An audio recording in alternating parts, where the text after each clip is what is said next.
Warwick. Thank you very much for joining us here on France 24. What kind of signal is the French president trying to send with this government?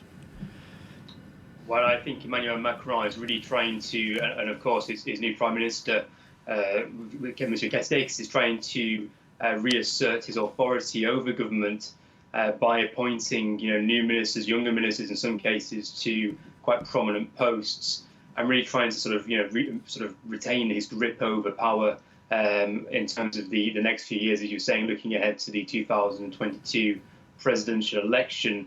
In some ways, of course, the economy is the major priority, but Macron will be looking, of course, to the presidential bid in 2 years' time. I think really this is quite a controversial reshuffle in many ways. We've already been hearing about some of the more controversial appointments, the Interior Ministry and the Justice Ministry in particular. And I'm not sure really whether that's the most positive message to be sending to the French public at this moment in time, given the need for Macron to maintain and indeed boost his popularity for the presidential election in 2022. In some ways, I think that's probably a bit of a backward step there, particularly in terms of issues around feminism in France.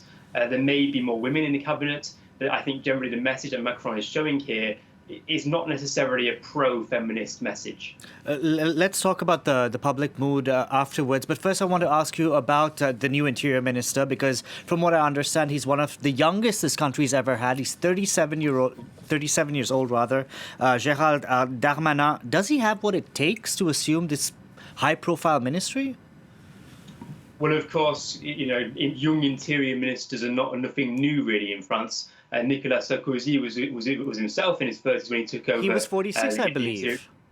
Absolutely, Interior Ministry, absolutely. So in some ways, there's a precedence there. But I think it's crucial in terms of the such a big post, an unusual post to give a younger politician. But Macron, I think, is looking at sort of the future of his own party, the need to boost the chances of his own success, as I say, in 2022, and indeed his party to maintain power in the National Assembly. And so by looking to those younger members of the party, and indeed younger politicians across the spectrum, but particularly on the right wing, centre right of French politics, he's really looking there to try and think about moving towards that right wing ahead of 2022, and thinking about being seen to be tough on law and order and immigration, which are typically themes which come up time and time again in French presidential and indeed legislative elections. Indeed. Let's talk about that for a second, because in the past, Emmanuel Macron has said he's neither from the right nor from the left.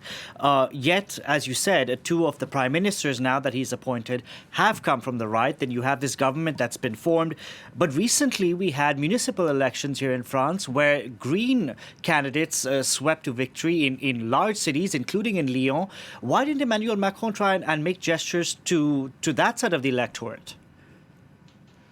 Well, I think he has. Obviously, he's reshuffled the Environment Ministry as well today, of course. But I think he's probably thinking about the long-term prospects for his own power, as I say.